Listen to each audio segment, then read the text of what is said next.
كابزنا أساس قاعد دقيقة نحن سمعتات نافيجيت نقبرهم كم نخل كنقطات أرم كم نخل سمعته قوات أرزيك السب نتيز قوات أرزلو جوز كويني جزء كويني إزنبر بنجار تسمعك جزء نايت نجاريها بسبب تسمعك جزء نايت سبيها أي سمعنا يكون سمعت نورمال نجاري جن تسمعت كم معبل كوين خم تدخلوا إحنا كم يجرنا كم زوم سيرفرز أو سيرف جرنا وزينا نبرنا هنجبر نخلينا نحسب زلنا مهنا تسمعت وضحنا جاري زولد كبيديو مالت هذا زي كبيد شغل متيو أبي وقتك قلنا سان لا تقبلوا بمت أنت كبيديو دفع كذا لهم سان تدفع لأن شو حيال تكون كاسة عليها صحيال تكون كاسة على كيف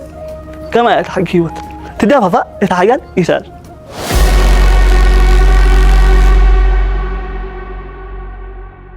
أبزع على مزيئكو تفعل عليه كرايس قط من نايو تمود ناتو لو متبلاشيو ناتكاو تصبح كبلاشيو زاد لي ناغن متصواري كل غزي حاجه يكونن كل غزي كرمتي يكونن كل غزي تصلمات يكونن كل غزي برهان يكونن سلازي كنصاور كنكلالنا نتسب بتي غزياو ነገር አይደገምግሞ رحق نبل غزي نحبو سمعت زقوات أرسب ورات سيول كنبرو زي كل كنبر خالي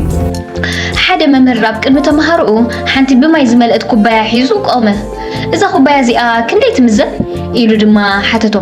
تمهرو دما نناتو مستفاد عليه قمت هابو إت ممهر دما كم زيلو في الشخنا بلا ملسلهم أكبدتا يكون انت تتأقم زوم دكي اتتأقم كندي جزي حزيات أو يبليو حانتي داغ انت حزيا ولا حانتي سمعنني حدا ساعات انت حزيا جن إيدي كدنزز جمر حدا معلتم ولو انت حزياخ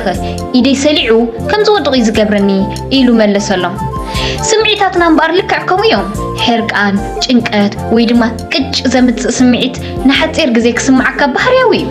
اتسمعيت جن نمعالتات نسامنتات نعمتات حسكايو كتكيد انت فتنكا كغتلكايو لو مين بار اتخبايا نام مريت نقوم تقولو جزيو سمعيت كاف تقواطولو مبارك تقواطولو هاي باللوم فتب أنا ناي سمعيتي قواطولو مبارك قواطولو مني نكتبي خحال خيلي كفتبتي لكن نم نورمال ملس كحزن غيري كفتبتي مالت زغونه ناتي برينسيبل فتي لكن كفت سمعيت وقت ما لازم انت مثلك ليتك وي انا قواطولو لني وي دي مانس قواطولو له لومي تزعابي صلاء سلامنا اتاب ايدنا زلا موبايلنا تكنولوجينا عنا خغلغلنا نمبر نحنا اغلغلتي تكنولوجين مهترجو بعبي تكراتن كون صبا يكون اتو بنص انت كومول زمزلنا ابليكيشنات كا غزينا سلامنا طعنا امرونا بعبيها محبراو سنيتنا يخفلنا خمزلو كنغنزبالنا سلازي لعلو كل ነገር ነብሰን قحات ወይ ካ ሰልፍ አዌርነስ ከለውና አሉ እንታይ አይነት ሐሳባትን ስምዒታትን ዘለና ሰባቲና እንታይ አይነት ሰባቲና ከንከውን ደል ናብነት ከምዚ ናይ ሕልመይ ገዛ ናይ ሕልመይ መኪና ገርምሽ ድምልና ናይ ሕልምና ንሕና ኸብ እንታይ ይዝመስል እቲ አይዲያል ዝበሃል መንነትናሲ ክንርድኦ ኣለና ክንርድኦ ተዘይቂልና ኣብ ዓብ ሽግሪና ዘለና ምክንያቱ ኢንተርኔት ወይ ድማ ሶሻል ሚዲያ ንነብስና ምስካልኦት ከም ነወዳድር ይዝገብረና ዘሎ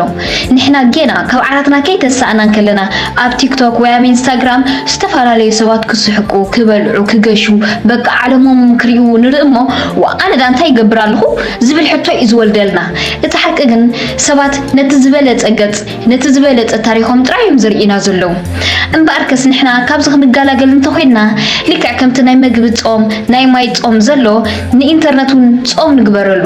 ልክዕ ከምቲ ሰብነትና ካብ መግቢ ዝጾም ኣእምሮና ድማ ካብቲ ዝበለፀ ምስልታት ሰባት ክጾም ኣለዎ ካብ ኢንተርኔት ክትእለን ከለኻ ዕረፍቲ ትወስድ ከም ዘለኻ ጌርካ ሕሰቦ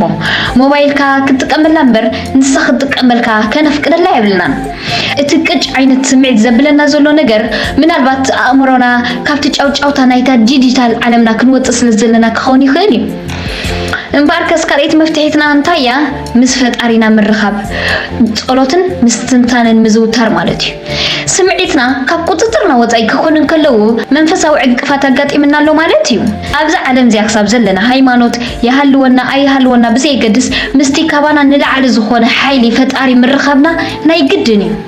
ንኣብነት መጽሓፍ ቅዱስ እንታይ ይብል ኣቱም ጾር ዝኸበረኩም ኩልኩም ናባይንዑ ኣነ ድማ ክዕርፈኩም እየ ይብል ማለት እዩ ጸሎት ማለት ንበይንኻ ምዝራብ ማለት ዘይኮነስ ነቲ ኣብ ውሽጥኻ ዘሎ ከቢድ ጾር ናብ ዓብይ ሓይሊ ኣሕሊፍካ ምሃብ ማለት እዩ ولا እምነት ዘይብሎም ሰባት እውን እንተርኢናዮም ነዚ ንሕና ጸሎት እንብሎ ሜዲቴሽን እዮም ዝብልዎ ንሕና ኸዓ ምስ ፈጣሪና ምርኻብ ንብሎ ማለት እዩ ንበይንኻ ኮንካ ምስ ኣምላኽካ ተዘራርብ ስለምንታይ ትጭነቕ ከም ዘለኻ ንገሮ እዚ ተግባር እዚ ንልብኻ ዘፈኹስ ናይ ነፍስና መድሃኒት እዩ ሳልሰይቲ መፍትሒትና ድማ ካብዚ ከተማ ወዲ ከተማ ምውፃእ ማለት እዩ ኣብ ከተማ ምንባር ድምፂ መካይን ናይ ስራሕ ውጥረት ናይ ትኪ ናይ ሬስቶራንት ጨና እዚታት ኩሉ ንስምዒትና ይርብሾ እዩ ሓደ ግዜ እቲ ዘለካ መድሃኒት ጸጥታ ክኸውን ይኽእል እዩ እንተኽኢልና እስከ ናብ ባሕሪ ንኺድ ድምፂ ማዕበል ንስማዕ እስከ ናብ ገጠር ንኺድ እቲ ጭው ዝብል ንፋስ ንገጽና ክጸፍዓና እስከ ነፍቅደሉ እዚ ሓምለዋይ ተፈጥሮ እስከ ንኺድ ጨራሩ ጮ ክብላ እስከ ንስማዕየን እዚ ክብል እንከለኹ ከምዚ ክንገብር እንተኻልና ጽቡቕ ናብ ገጠር ክንከይድ ባሕሪ ክንርኢ እንተዘይክኢልና ድማ ወላ ኣብ ኣትክልትን ዕምባባታትን ዘለዎ ጾሪ እንዳሻሃኬና ኮፍ ንበል ኣብ ኣፍ ደገ ገዛና ውፅእ ኢልና ሰማይ ክንሪኦ ከለና ምስ በለ ብፍላይ ከዋኽብቲ ዙብ ኢሉ ኣብ ልዕሌና ተንጠልጢሉ ልክዕ ሉል ክመስል ብልጭልጭ ክብል እንከሎ ክንሪኦ ከለና ንዓይንና ህድኣት ፈጥረልና እዩ ስለምንታይ ከምዚ ይኸውን መስለና ተፈጥሮ ምስ ፈጣሪና እተራኽበና መስኮት እያ እቲ ህዱእ ሰማያዊ ሕብሪ ባሕሪ ሕብሪ ሰማይ ወይ እውን እቲ ቀጠልያ ሕብሪ ኣትክልቲ ንዓይንና ጥራሕ ዘይኮነስ ንነፍስና ይዝረጋጋ ምስ ተፈጥሮ ክንዋሃድ ከለና እቲ ቅጭ ዘብለና ዝነበረ ስምዒት ወይ እቲ ናይ ዲፕሬሽን ስምዒት ብህድኣት ክትካይ ዝጅምር ሳልሰይቲ መፍትሒት ናይ ዕላል ቴራፒ እስከ ናብ ንፈትዎ ሰብ ንኺድ ክርድአና ዝኽእል ክሰምዓና ዝኽእል ከማና ዓይነት ሰብ እስከ ንኺድ ሓደ ግዜ ፀገምና ንሓደ እሙን ሰብ ብቃላት መሰውፃና የጥራይ ይነፍሰልና እዩ ምስ ሓደ ትፈትዎ ዓርክኻ ማሓዛኻ ወይ እውን ኣባል ስድራኻ ኮፍ ኢልካ ምዕላል ልክዕ ከምዚ ናይ ነፍሲ ማሳጅ ንገብር ከም ዘለና እዩ ሽግርካ ምክፋል ማለት ነትናትካ ጾር ብፍርቅ ምጉዳል ማለት እዩ እውን ይብልዎ እምባርከስ ናብቲ ክሰምዓና ዝኽእል ዘይፈርደና ካብኡ ሓይል እንረኽበሉ ሰብ ንኺድ ምሻለኩም ኤነርጂ ዘለዎ ሰብ እዚ ምስ ከምዚ ዓይነት ሰብ ምዕላል ዕላል ጥራሕ ኣይኮነን ምድግጋፍ እዩ ንበይንኻ ኣብ ውሽጥኻ ተዓፂኻ ኣነ ክኢለ ኣይትብል ንሕና ሰባት ኢና ሰብ ኣድልየና እዩ ካብ ሰብ ኢና ተፈጢርና ምስ ሰባት ኢና ኸ ንነብር ስለዚ ኢና ኸኣኒ ናብ ንፈትዎ ሰብ ክንከይድ ዘለና መበል ሓምሸይቲ ተግባራዊ ምንቅስቓስ ንኣእምሮና ስራሕ ንሃቦ ስምዒትና ክቆፃፀሩና እንተደኣ ዘይደሊና ኣካላትና ንንቀሳቕሶ ከመይ ማለት እዩ ህድእ ዝበለ ሙዚቃ ዲና ንፈቱ መዝሙር ዲና ንፈቱ ንመንፈስና ዘለዓዕለልና ዘተሃዳድኣልና ሙዚቃ ንስማዕ ስፖርት ኸንስራሕ እስኪ ሕርቃንካ ተቆፃፀር ድኻምካ ተከዓዮ ስፖርት ናይ ሙድ ቀዳማይ መፍትሒ እዩ ሙድካ ተበላሽ ከሎ ከምዚ ትብልኒ ኢኻ ትደንን ኢኻ ክትጎይ ስፖርት ሰርሕ እንተኽኢልካ ኸመን ኣብ ገዛኻ ሙዚቃ ጌርካ በቲ ሙዚቃ ትስዕስዕ ትዘልል ፌክ ኢት አንቲል ዩ ሜክ ኢት ይብሉ ጻዓዱ ንስኻ ንገዛእ ርእስኻ ነቲ ነፍስኻ ዘይኮነ ከሎ ዘይሕጉስ ከሎ ከም ሕጉስ ጌርካ ቆፂርካ ናብቲ ሕጉስ እትዎ ሰብ ኣብ ጂም ከይዱ ክርህፅን ከሎ ንስለ ጥዕናው ጥራሕ ኣይኮነን ሰርሕ እንታይ ደኣ ክንርህፅ ከለና ኣእምሮና ምስትራሃፅ ናይ ሓጎስ ሆርሞን ስለ ዘፍሪ ሓንጎልና ርእስና እውን ባህታ ስለ ዝስምዖ እዩ እዚ ንብዙሓት ዝገርም ክኸውን ይኽእል እዩ ግናኸ ገዛኻ ብዓሚቕ ክትፀርጎን ከለኻ ዝሰሓብ ክትሰሓሕብ ዝነጋገፍ ክትነጋገፍን ከለኻ የእምሮና ድማ ምስኡ ይፀሪ እዩ እቲ ኣብ ዙርያኻ ዘሎ ዝተሓዋወሰ ነገር ምስ ኣልገዝካዮ ውሽጥኻ ድማ ልክዕ ከምቲ ኣብ ገዛኻ ብስርዓቱ ተትሕዞ ውሽጥኻ ከዓ ስርዓቱ ይሕዝ እዩ ቅብኣ ወይ ስእሊ ትፈቱ እንድሕር ኮንካ ድማ ሓደ ነገር ብኢድካ ክትሰርሕ ከለኻ ካብቲ ናይ ኦንላይን ዝበሃል ዓለም ወፂእኻ ናብቲ ሓቀኛ ዓለም ከም ትምለስ ስለ ዝገብረካ ባህታ ይስማዓካ እዩ ሻርሸይቲ ፀጋታትካ ፀብፅብ